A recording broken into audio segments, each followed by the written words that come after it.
مشاہدات سفر۔ میں سفر کرنے کو پسند نہیں کرتا، مگر عام طور پر مجھے دوسرے لوگوں کی بنسبت زیادہ سفر کرنا پڑتا ہے۔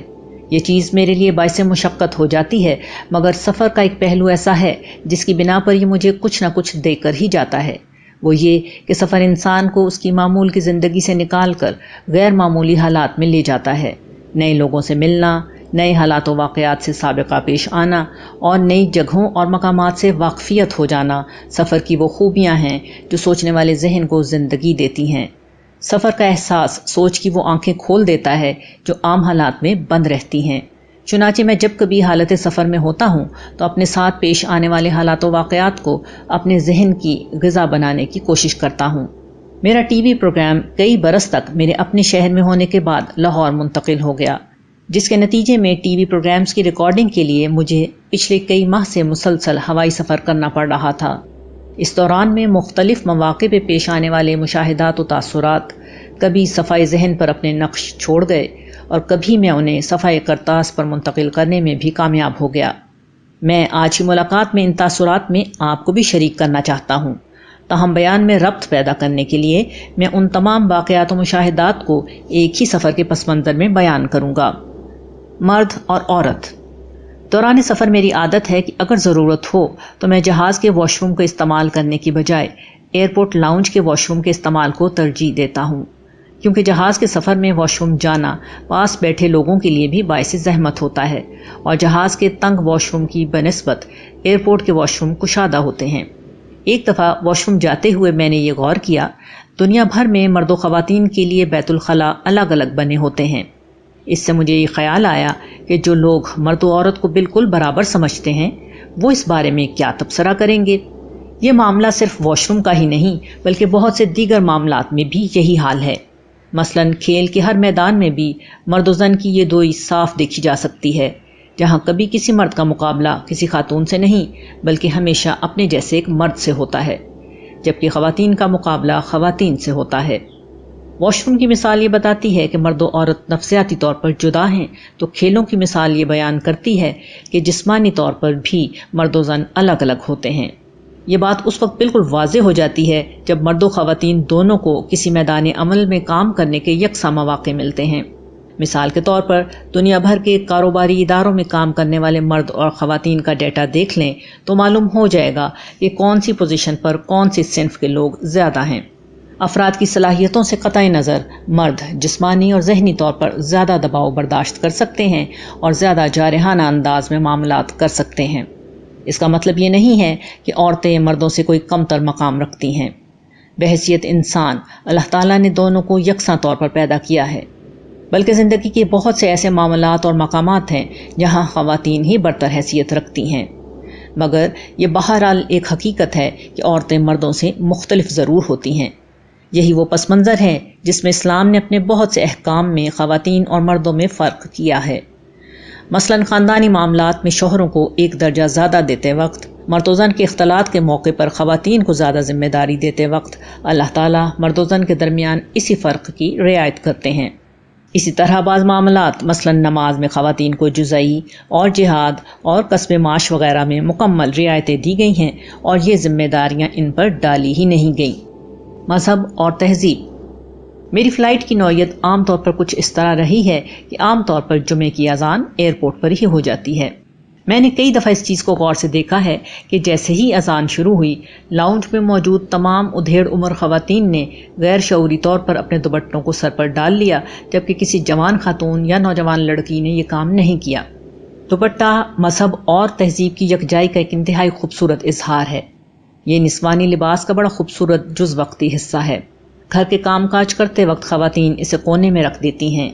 اپنی خواتین، شوہر اور چھوٹے بچوں کے سامنے بھی وہ اس کی ضرورت محسوس نہیں کرتی، مگر جب اس دائرے سے باہر لوگوں سے معاملہ پڑے تو اپنی زینت اور نسوانیت کے اخفاء کے لیے وہ بڑے سلیقے سے اسے استعمال کرتی ہیں، جبکہ کسی بزرگ کی تعظیم کے لیے بھی اس کا سر پر لیا جانا بھی ہماری اعلیٰ ترین تہذیبی روایت رہی ہے۔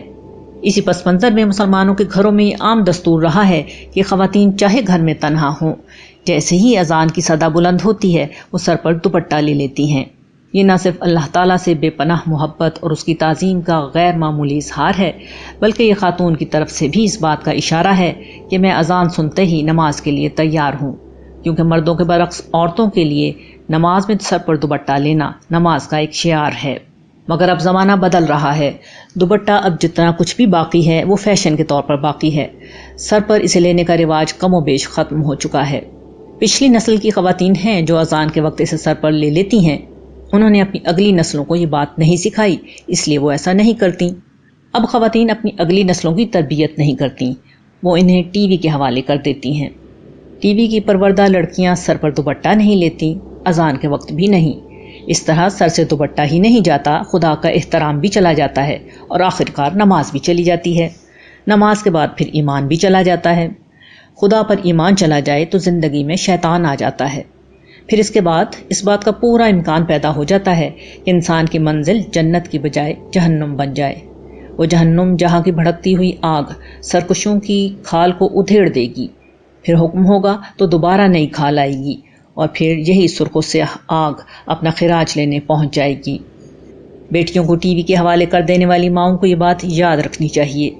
اپنی اولادوں کی معمولی تکلیف پر بے چین ہو جانے والوں کو چاہیے کہ وہ انہیں جنت کی حسین بستی کے لیے تیار کریں، نہ کہ جہنم کے عذاب کے لیے۔ اشتہار اور دائی۔ ایئرپورٹ پر جگہ جگہ مختلف اشتہارات لگے ہوئے تھے۔ ایک اشتہار لائف انشورنس کا تھا، اس میں ایک شادی شدہ جوڑا دکھایا گیا تھا۔ میں نے یہ نوٹ کیا کہ اشتہار میں لڑکی کو کم عمر اور شوہر کو 40 کے قریب کا ایک آدمی دکھایا گیا تھا۔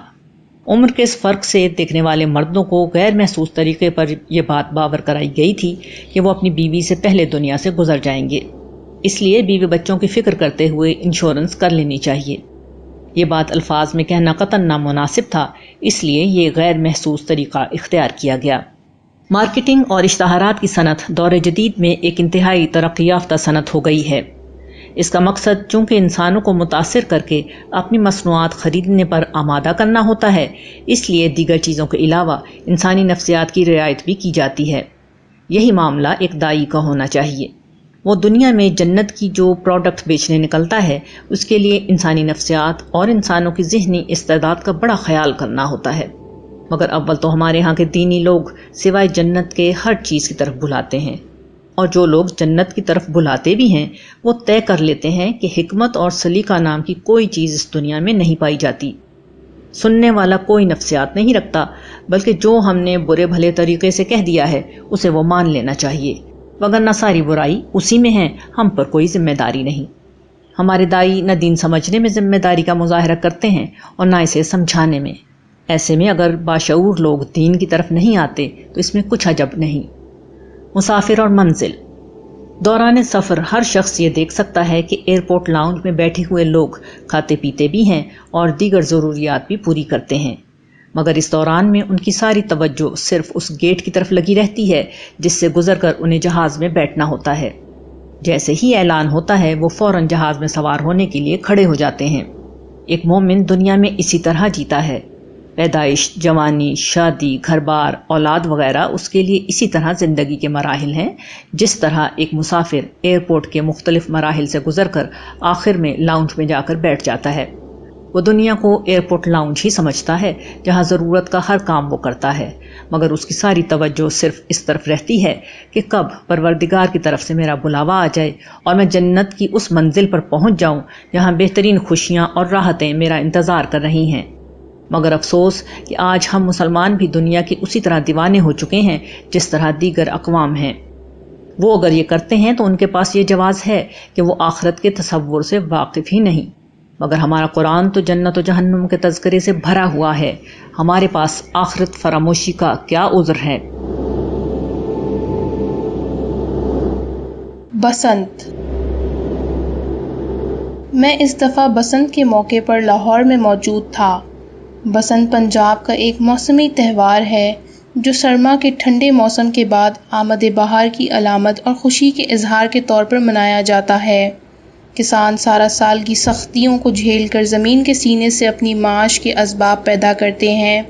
بہار کا موسم ان فرزندان زمین کے لیے خوشیوں کی یہ نوید لے کر آتا ہے کہ زمین کی طرح اب آسمان بھی چند مہینے ان پر مہربان رہے گا۔ اور وہ موسم کی سختیوں سے محفوظ رہیں گے۔ بہار کو ہندی زبان میں بسنت کہتے ہیں، اسی مناسبت سے یہ تہوار بسنت کہلاتا ہے، جبکہ اس موقع پر ہرے ہرے کھیتوں میں سرسوں کے پیلے پھولوں کی لہلہاتی ہوئی فصل کی مناسبت سے لوگ پیلے اور ہرے لباس زیب تن کرتے ہیں۔ خوشیوں کے اس موسمی تہوار میں مختلف عناصر وقت گزارنے کے ساتھ ساتھ داخل ہوتے رہتے ہیں۔ ان میں سب سے اہم پتنگ بازی ہے۔ پچھلے کئی برسوں سے ہمارے ملک کے مذہبی حلقوں کی طرف سے بسنت کے خلاف مختلف حوالوں سے آوازیں اٹھائی جا رہی تھیں، مثلاً یہ کہ یہ ہندو تہذیب کا ایک تہوار ہے۔ کچھ لوگوں نے یہ کہا کہ مغل دور میں کسی ہندو کو اس جرم میں سزائے موت دی گئی تھی کہ اس نے مسلمانوں کی مقدس ہستیوں کے بارے میں نازیبا باتیں کہی تھیں۔ یہ تہوار اس کی یاد میں منایا جاتا ہے۔ کچھ نے کہا کہ اس موقع پر ہونے والے رقص و موسیقی کی بنا پر یہ تہوار بند ہونا چاہیے۔ کچھ کے نزدیک یہ اسراف پر مبنی ایک تہوار ہے۔ تاہم پچھلے کچھ عرصے میں جو سب سے زیادہ سنگین مسئلہ سامنے آیا ہے وہ پتنگ کی ڈور سے معصوم بچوں کی ہلاکت کا مسئلہ ہے۔ اس کے علاوہ بسنت کے موقع پر فائرنگ، کرنٹ لگنے اور چھتوں سے گرنے سے بھی بہت سے لوگ ہلاک ہو جاتے ہیں۔ انسانی جانوں کے اس ضیاع پر لوگوں کے سخت احتجاج پر سن 2005 سے سپریم کورٹ نے پتنگ بازی پر پابندی لگا رکھی ہے، مگر حکومت پنجاب نے بسنت کے موقع پر 2 دن کے لیے یعنی 24 اور 25 فروری کے لیے پتنگ بازی کی اجازت دے دی تھی۔ اس موقع پر پہلی دفعہ تعطیل کا بھی اعلان کیا گیا تھا۔ بسنت نائٹ کے موقع پر شہر کے بیشتر حصے کو روشنیوں سے سجا دیا گیا تھا۔ ان روشنیوں کو میں نے اسٹوڈیو تک جاتے ہوئے راستے میں دیکھا۔ یہاں لوگوں نے مجھے بتایا کہ اصل بسنت پرانے شہر میں منائی جا رہی ہے، جہاں رات کا سناٹا دور کرنے کے لیے زوردار میوزک اور فائرنگ اور اس کے اندھیرے کو بھگانے کے لیے روشنیوں کا زبردست اہتمام کیا گیا ہے۔ ساری رات لوگ اپنی چھتوں پر چڑھے رہیں گے اور پتنگ بازی کر کے بو کاٹا کے نعرے لگاتے رہیں گے، جبکہ طبقہ عمرہ کے علاقوں میں بسنت پر پتنگ بازی کا اتنا اہتمام نہیں تھا۔ لاہور میں دوستوں نے بتایا کہ ان علاقوں میں دوسری قسم کی پتنگ بازی ہوتی ہے، جس کے لیے چھت پر چڑھنا ضروری نہیں بلکہ چھت کے نیچے رہنا بہتر ہوتا ہے۔ دن چڑھے تک لوگ سوتے رہے اور دوپہر کے بعد سے ایک دفعہ پھر لاہور شہر کے آسمان پر ہر طرف پتنگیں چھا گئیں۔ جب یہ ہنگامہ ختم ہوا تو ایک دفعہ پھر بچوں سمیت کئی قیمتی جانیں ضائع ہو چکی تھیں۔ لاہور میں ڈور پھرنے سے ہونے والا جانی نقصان اس دفعہ نسبتاً کم تھا، کیونکہ ایک طرف تو لوگ اپنی موٹر سائیکل پر باہر نہیں نکل رہے تھے اور جو نکلے انہوں نے ایک تار اپنی اسکوٹر کی ہیڈ لائٹ سے لے کر پچھلے سٹینڈ تک نصف دائرے کی شکل میں لگا رکھا تھا۔ اس طرح وہ اس قاتل ڈور کی زد سے محفوظ رہتے جو لمحے بھر میں گلے کو صابن کی طرح کاٹ ڈالتی ہے۔ میرا اپنا تاثر یہ ہے کہ بسنت اب ایک سیاسی مسئلہ بن گیا ہے، جس میں ایک طرف حکومت ہے جو اسے روشن خیالی کی علامت سمجھتی ہے اور دوسری طرف مذہبی عناصر ہیں جو اس موقع پر ہونے والے دھمال، بھنگڑے، ناچ گانے اور بعض دوسری چیزوں کو مذہبی تعلیم کے خلاف سمجھ کر اس کے خلاف سراپا احتجاج بن جاتے ہیں۔ حالانکہ اب یہ ایک انسانی مسئلہ بن چکا ہے۔ معصوم بچوں اور لوگوں کی ہلاکت کے بعد تمام باشعور عناصر اس ہنگامے کے سخت خلاف ہو چکے ہیں، جس کی وجہ سے بے گناہوں کی جان جاتی ہے۔ تاہم میں نے یہ دیکھا کہ عام لوگوں میں اس طرح کے تہوار کے لیے زبردست جوش و خروش پایا جاتا ہے۔ انسانی جان کو ہر شخص محترم سمجھتا ہے، مگر ابھی بھی ہمارے عوام کا شعور اتنا بلند نہیں ہوا ہے کہ وہ حکومت یا مذہبی رہنماؤں کی اپیل پر پتنگ بازی چھوڑ دیں گے۔ جہاں تک پابندی کا سوال ہے تو یہ ہماری بدقسمتی ہے کہ ہم ہر مسئلے کا حل قانونی پابندی کو سمجھتے ہیں۔ اصل مسئلہ یہ ہے کہ ہمارے یہاں انسانی جان کی حرمت اور اس کا احترام ابھی دلوں میں راسخ نہیں ہوا ہے۔ پھر یہاں ہر شخص صرف اپنے ذات کا اسیر ہے۔ جب تک اپنے ارد گرد کوئی جنازہ نہ اٹھے، عام لوگوں کے کان پر جوں نہیں رینگتی۔ 80 لاکھ کی آبادی کے شہر لاہور میں چند لوگوں کا مرنا فیصد کے حساب سے بہت کم ہے، اس لیے معصوم لوگوں کی ہلاکت سے براہ راست متعلق ہونے والے لوگوں کی تعداد بہت کم ہوتی ہے۔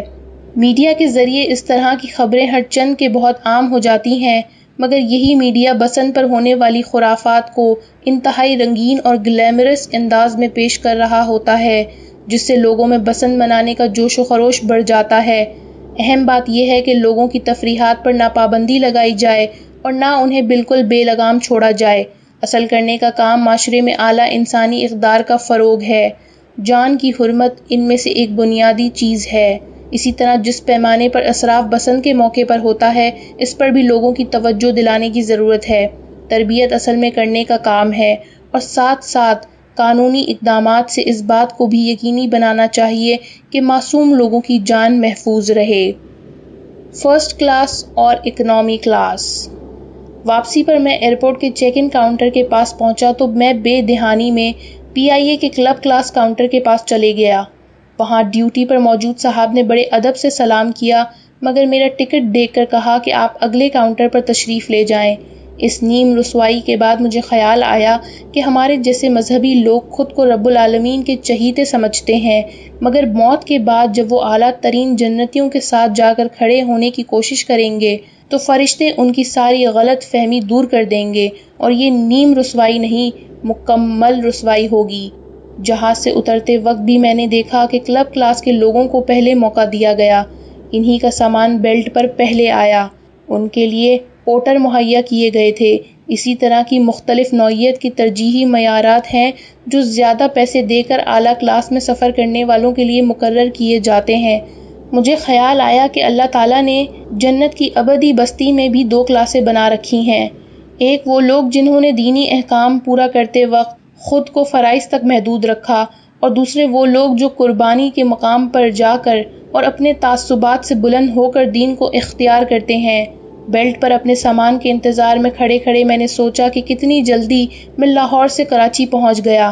اسی طرح دیکھتے ہی دیکھتے سب انسان دنیا سے آخرت میں پہنچ جائیں گے۔